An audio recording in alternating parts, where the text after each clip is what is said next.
From South Carolina Public Radio, this is the South Carolina Lead. I'm your host, Gavin Jackson, and this episode was recorded on November 29th, 2023 from South Carolina Public Radio Studios here in Columbia. And right at the top, we want to apologize for the delayed nature of this podcast. It is a little bit longer, as you can tell, and that's why it took a little bit longer to produce. And some scheduling issues. We are still full from Thanksgiving. But this is our 7th podcast episode, which looks at all things related to the upcoming 2024 Republican presidential primary. Our previous episodes have looked at the people and places that make up the Republican Party here, why the state is so important in the process, and how to campaign in the Palmetto State, as well as the unsavory part of campaigning, the dirty tricks, and why we love to hate polls. You can find all of those episodes on southcarolinapublicradio.org.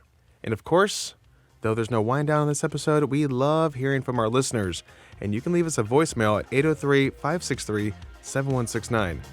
Tell us your thoughts about the 2024 race, what are you getting to lead for Christmas, all that good stuff and more. 803-563-7169. Thanks.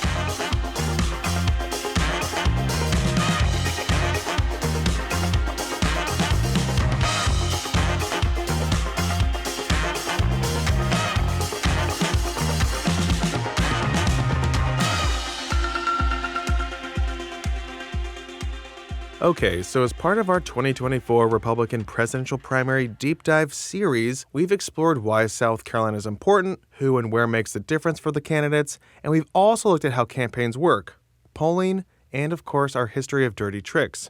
Now we're in the lecture series portion of the podcast. Over the course of this episode and the subsequent two, we'll look at who won and how they did it during the 2008, 2012, and 2016 campaigns. Oh, how you doing? That being said, these historical looks don't exactly lend themselves to the chummy banter between myself and fellow reporter / co-pilot, Mayan Schechter. Where is Miss Schechter been? But she'll be back for the 2012 episode. Stay tuned. Hallelujah. But first up in this presidential primary history lesson is the 2008 victory of Arizona Senator John McCain.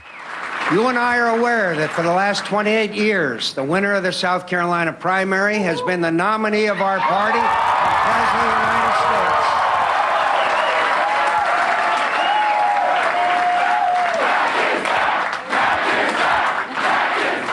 But before we get to Victory Night, January 19th, 2008, we have to rewind a few years to give you some important context and a little bio on the Maverick himself. Please rewind 18. John McCain served in the U.S. Senate from 1987 until his death on August 25th, 2018, at the age of 81. He was born into a military family, the son of an admiral as well as the grandson of an admiral. He himself graduated from the U.S. Naval Academy in 1958 and flew for the Navy. McCain served in Vietnam and survived the fire aboard the USS Forrestal in 1967. And that same year, he was shot down while on a bombing mission over Hanoi. He was a prisoner of war for 6 years, refusing early release on the grounds of who his father was, and instead endured torture that left him with physical disabilities. He retired a Navy captain and was elected to the U.S. House of Representatives in 1982, before getting into the Senate and gaining his reputation as a maverick for his willingness to buck his party on certain issues, though still remaining a strong conservative. McCain was married to Carol Shep for 15 years, and after divorcing her in 1980, married Cindy Hensley. He has 7 children, including his adopted daughter, Bridget. The McCain road to the Republican nomination victory wasn't just one campaign cycle in the making. Rather, the effort to win South Carolina and the Republican nomination started during the brutal 2000 presidential campaign when he fought it out with Texas Governor George W. Bush. You may recall parts of that campaign from our Dirty Tricks episode that discussed the push polling done against McCain and the smear against his family and his adopted daughter from Bangladesh. Listen to a bit of this scene setter from the documentary John McCain, For Whom the Bell Tolls. This is Rick Davis, McCain's presidential campaign director, recounting the lead-up to the South Carolina primary in 2000. Everybody knew in the Bush campaign and the McCain campaign that whoever came out of South Carolina was likely to be the nominee of the party. I'm glad to be back down here. I want you to know loud and clear, we're going into battle. New Hampshire's campaign was basically void of a lot of negative campaigning. By the time we got to South Carolina, it was bare-knuckle politics. This is George Bush's ad promising America he'd run a positive campaign. We were running negative ads against George Bush. George Bush was running negative ads against John McCain. Governor Bush's tax plan isn't true, and McCain knows it. It was the fight of the century. The war of words between George W. Bush and John McCain is heating up even further. As they battle for votes in South Carolina, McCain is accusing the Bush campaign of making misleading phone calls to voters. Governor George W. Bush still denies that anyone in his campaign is making negative phone calls. But McCain's supporters are now pointing to a conversation videotaped on Saturday between Governor Bush and a supporter in South Carolina. They claim it shows the governor promising more negative attacks on McCain. Y'all haven't even hit his soft spots. I know.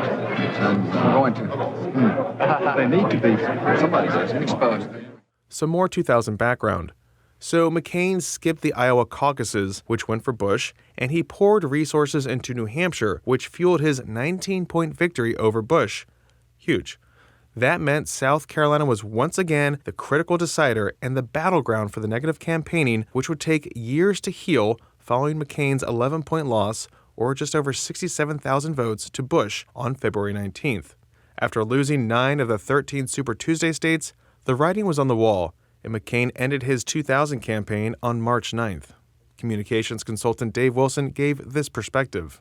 John McCain had run for president in 2000 against George W. Bush, and the groups encamped themselves in South Carolina, either for McCain or for Bush. You were one or the other. For John McCain, he was a somewhat known quantity. He had already run in 2000. He had made a name for himself as a United States Senator. He had a good military background and a story to tell. And in South Carolina in 2008, that was enough to kind of carry him back over for 8 years, for him to be able to walk back through the door. And those who may have been with Bush in 2000 were, well, I can get behind McCain now, because he seemed to be at the time, and ended up being, the strongest of the nominees. But he also had to do a lot to start working the field. Jump to 2006, and McCain and his team are slowly gearing up for a run. McCain was a bit hesitant. After all, he thought he was too old at 70, which is young by today's frontrunner standards. And his wife Cindy, who was the ultimate decision-maker, wanted guarantees that she and the children would be protected, citing the 2000 debacle in South Carolina. In the book Game Change, John Heilman and Mark Halpern write, quote, South Carolina was never far from Cindy's mind. The thought of it being repeated made her sick, quote. The campaign got underway in 2006, a few short months before McCain's formal February 25, 2007 announcement. McCain's team wanted a front-runner-style campaign, which meant big spending, consultants, offices across the country, a big headquarters in pricey Northern Virginia, the works, all based on the premise of replicating record fundraising seen by the Bush campaign. But by the start of 2007, however, the campaign was already $1 million in the red, with virtually no fundraising events on his schedule for the first 2 months of the year. In fact, in the first quarter, McCain raised $12.5 million, or $35.5 million below what they had planned. His fundraising haul was third behind former Massachusetts Governor Mitt Romney and former New York City Mayor Rudy Giuliani. But the high hopes as well as campaign infighting would soon lead to an implosion that summer. Even from the get-go, morale wasn't super great following a rainy launch in New Hampshire. Take this passage from the book Game Change. Quote, McCain's campaign was formally off the ground, but it remained a hugely troubled enterprise. The candidate was depressed and fatigued, feeling helpless, picked to pieces by something he couldn't control. Long gone was the tough, spry McCain of the 2000 race, the cocky, joyous McCain of the Senate. This McCain was angry every single day, quote. Not a great way to start a campaign. Now, Trey Walker, Governor Henry McMaster's chief of staff, knew McCain all the way back to 1996 when he was campaigning for Bob Dole. Walker was the South Carolina Republican Party executive director from 1993 through 1999 and became McCain's national field director in 1999 through 2000. Walker came back on board the Straight Talk Express, the name of McCain's 2000 campaign bus, which was resurrected again for his second run in November 2006 as the South Carolina director. And in May 2008, he became the regional campaign manager for the Mid-Atlantic. Here's Trey. McCain comes back from Afghanistan in July and goes over 4th of July, comes back, gets told the campaign's broke. We have to fire everybody. So there was 4 of us left in South Carolina. So we went from riding out on the tarmac with the police escort and the chartered jet to me driving out to Columbia Airport and picking up Senator McCain right there at the TSA checkpoint, grabbing his bags and him coming up going, "Trey boy, how you doing?" And off we go in my car. And that was kind of fun because we went back to the basics. And instead of, having multiple hundreds of people, we had 125 people at a VFW. And what sustained McCain through that lean period was a belief that if he was going to lose the campaign, he was going to do it on his terms. And that he was not convinced that there was some great phoenix rise on the horizon for him. Yes, second quarter fundraising wasn't much better than the first, with McCain raising $11 million, leaving the unwieldy campaign with just $2 million on hand in the summer of 2007. 2 top staffers departed that summer, and the staff was shrunk from 300 to around 40. It looked like a death spiral, and even McCain's longtime friend, Senator Lindsey Graham, whom he had just returned from a 4th of July trip to Iraq with, and who was helping keep South Carolina supporters in line, said, quote, "This guy's dead. Nails in his coffin, 5th in a 4-person race," quote. Oh, geez, with friends like that, Lindsey. Now, the only path forward was through dogged hard work, getting scrappy and lean, hiring key operatives, and fulfilling a comeback narrative. Mac is back. McCain doubled down on his support of the Iraq War and his support for the troop surge.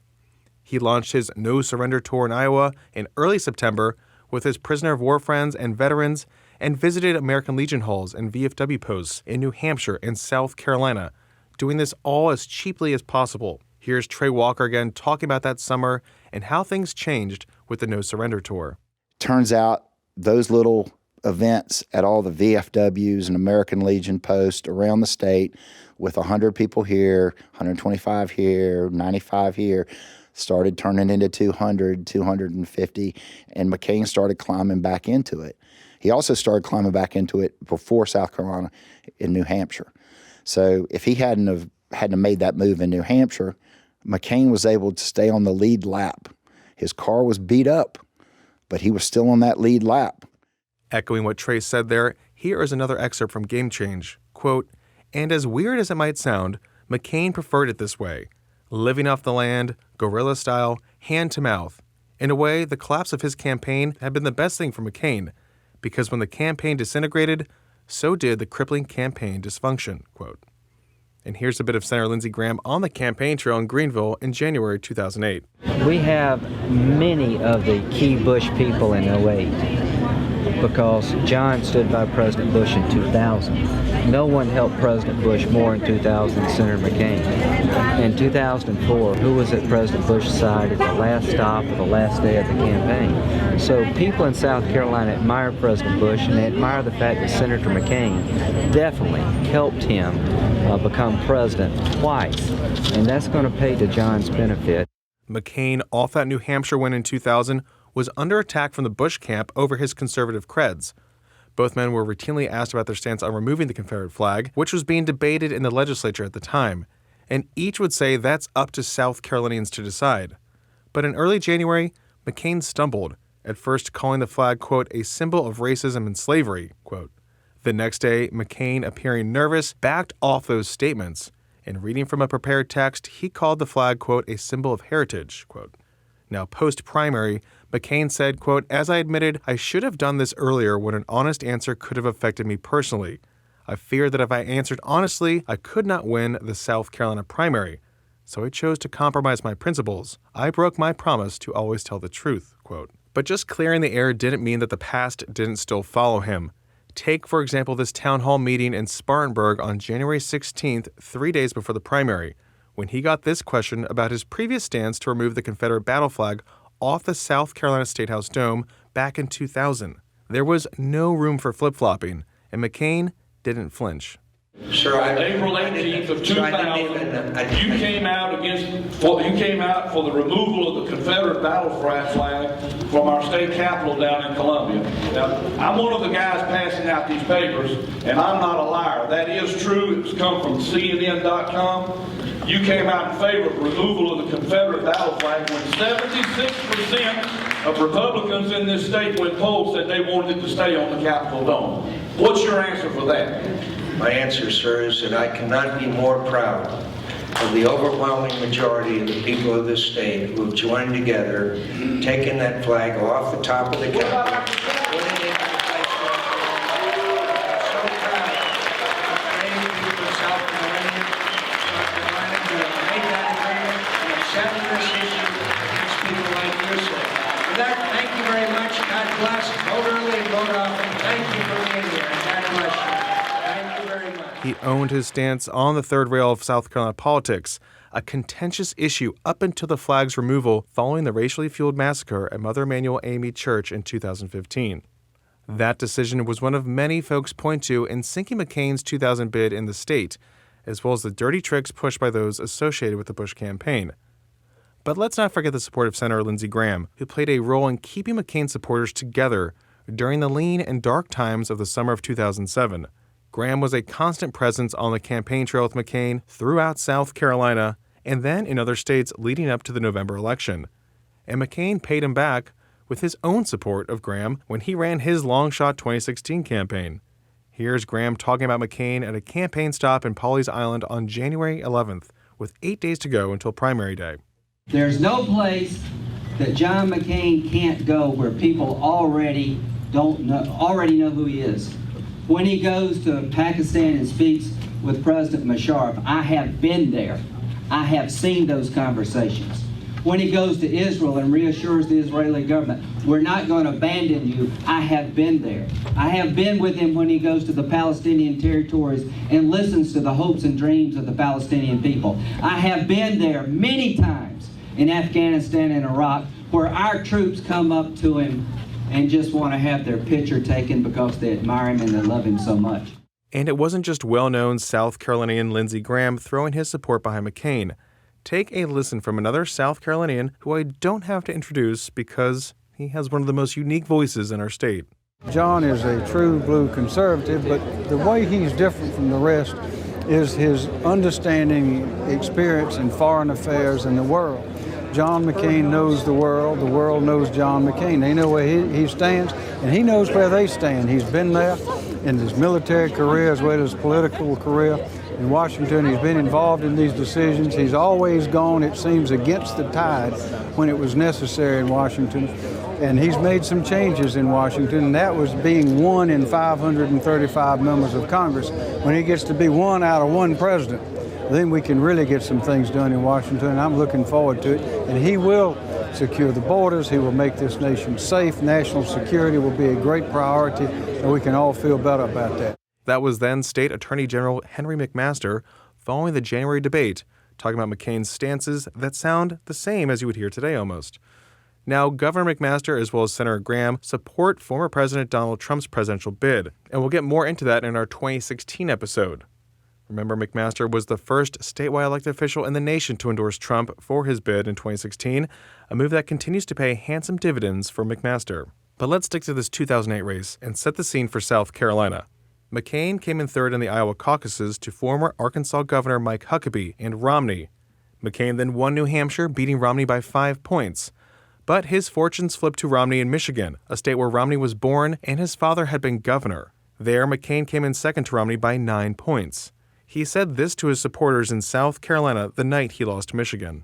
I congratulate Governor Romney on his victory tonight. He and his campaign worked hard and effectively to make sure that Michigan voters welcomed their native son with their support. Michigan voters were good to the native son, and I understand that and support their decision. You won the round and earned your celebration tonight, and I salute Governor Romney and his team and offer my genuine good wishes for tonight. you fell a little short tonight, but we have no cause to be discouraged or to second guess what we might have done differently. We did what we always do. We went to Michigan and we told people the truth. That's we right. always I'm as committed as ever now as I am to make sure that no state, whether it's Michigan or South Carolina or anywhere in this blessed country, is left behind in the global economy. But that global economy is here to stay and is by its nature constantly changing, as you all know. To compete more successfully in it, we must better prepare American workers and students to seize its opportunities. That's how we build a stronger and more prosperous America. That's what I told the people of Michigan, and I don't believe I could have honestly told them anything else, my friends. Now it's South Carolina's turn to decide. I've long admired the deep patriotism of the people of this state. So many of your sons and daughters risk their lives today to keep the rest of us safe, as so many South Carolinians have done in past wars. I'm humbled by their example, but proud to claim that their cause is my cause. So you can kind of see where things are going back and forth in these other early primary states. Again, putting South Carolina in focus to be the decider, the one to give clarity in this race. And on January 19th, 4 days after Michigan, it did so. From the book Game Change, quote, "In one crucial respect, however, the McCain of 2008 was a very different animal in South Carolina than the McCain of 2000. No longer the insurgent, no longer the rabble-rouser, he was the candidate of the establishment. His most loyal supporter, Lindsey Graham, was the state's senior senator and had done yeoman's work in corralling endorsements of local elected officials early on and holding them in place during the dark days of 2007. By primary night, no one had a clue as to what might happen," quote. Huckabee was banking on big evangelical voter support, drawing on his previous career as a Southern Baptist preacher, not to mention his powerful personal story of losing more than 100 pounds after being diagnosed with type 2 diabetes. Also late to the race was former Tennessee Senator Fred Thompson, who resigned from his role on the TV show Law and Order to run, a move that some say helped McCain by pulling votes from Huckabee. In fact, that's exactly what he did, according to Trey Walker, McCain's South Carolina director. When that opportunity came in 2008, he was able to slingshot past Romney and Huckabee in the end, and with a little help from Fred Thompson, who was probably the greatest political blocker. I mean, let's just cut to the chase. Fred Thompson stayed in the race to help McCain, and everybody knew it. And really, I don't think McCain would have won Florida if Fred Thompson hadn't stayed in the race. But it wasn't just Huckabee gunning for the religious vote. McCain, who turned off a lot of Christians in 2000, gave the commencement speech at Jerry Falwell's Liberty University in Virginia and was endorsed by pro-life folks in the state and nationally. Romney got the endorsement from Bob Jones III, president of the fundamentalist Bob Jones University in Greenville. So we've set the scene, you've heard everything that's gone into the race and what's on the line here, and what happened was a critical win for McCain. A narrow win for McCain, in fact. He defeated Huckabee 33-30, with Fred Thompson in third with 16% and Romney in fourth. Here's Trey Walker again. Yeah, it was a 3-point landslide against Mike Huckabee in South Carolina. But how it played nationally was fantastic. It was the Phoenix had risen. I mean, that's what the Time magazine cover said.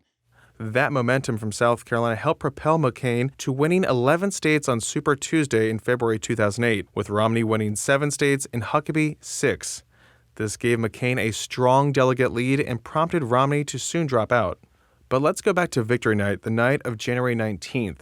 After it was announced that John McCain had indeed won the South Carolina primary, he opened his remarks at his victory rally shortly after 10 p.m. in Charleston with the following quip. You know, it took us a while, but what's 8 years among friends, huh? My friends, in the course of this campaign, I've tried as best I could to tell people the truth, to tell them the truth about the challenges facing our country and how I intend to address them. As I've said before, and you've heard me, before I can win your vote, I must earn your respect. And the only way I know how to do that is by being honest with you. I've tried to do that do that throughout this campaign and put my trust in your willingness to give me your fair consideration. So far, it seems to be working pretty well. You and I are aware that for the last 28 years, the winner of the South Carolina primary has been the nominee of our party, President of the United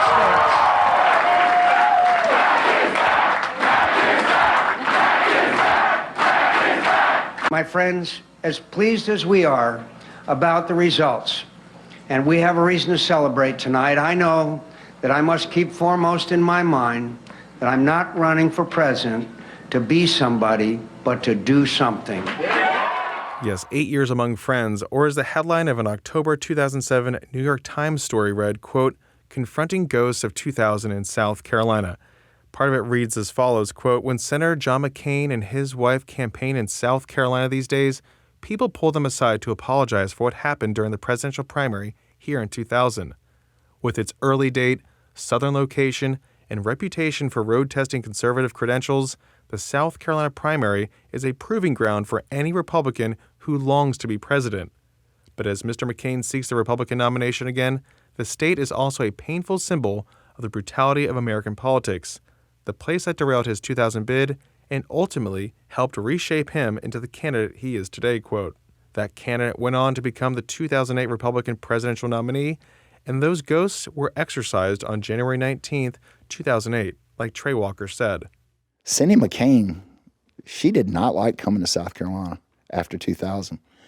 And so she was very relieved to put that behind, to have some closure on 2000, to have that redemption and going forward. So it was that South Carolina win was good. It was good for a lot of reasons. Put a lot of things in the places they needed to be. And by then, Bush and McCain had buried the hatchet. He'd campaigned for him in 2004, so everything was okay. What we didn't see coming was that lightning strike in Barack Obama, which was a phenomenon. I think it's almost comparable to Trump, and that ability for him to magnetize a large group of people, whether it be in Berlin or whether it be in Paris or United States or in Manassas, Virginia, where I stood on a rainy night in late October and saw 60,000 people try to squeeze into that National Battlefield Park to catch a glimpse of the next president of the United States. It was something else. And yes, lightning in a bottle was Illinois Senator Barack Obama, who captivated a nation desperate for hope and change following 8 years of President George W. Bush, which included 9/11, the Iraq and Afghanistan wars, and the Great Recession. Obama and Delaware Senator Joe Biden defeated McCain and Alaska Governor Sarah Palin with 365 electoral college votes to McCain's 173. Obama had 53% of the popular vote to McCain's 46%. Join Mayan and myself in future episodes as we look in detail at the 2012 and 2016 primary winning campaigns. And then we're going to give you everything you need to know about the 2024 candidates and how to vote in the February 24th primary. Subscribe to the South Carolina Lead wherever you find podcasts, and we'll have a new SC 2024 designated episode every other Tuesday. You can find out more about the primary, the latest news from the trail, and more at southcarolinapublicradio.org and scetv.org/SC2024, your home for campaign 2024 coverage. As always, thanks for listening to the pod, and make sure to show us your appreciation by leaving us a review on Apple Podcasts or a voicemail at 803-563-7169. For the South Carolina Lead, I'm Gavin Jackson. Be well, South Carolina.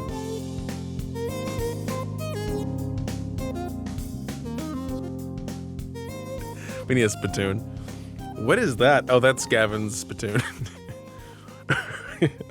Oh, what smell!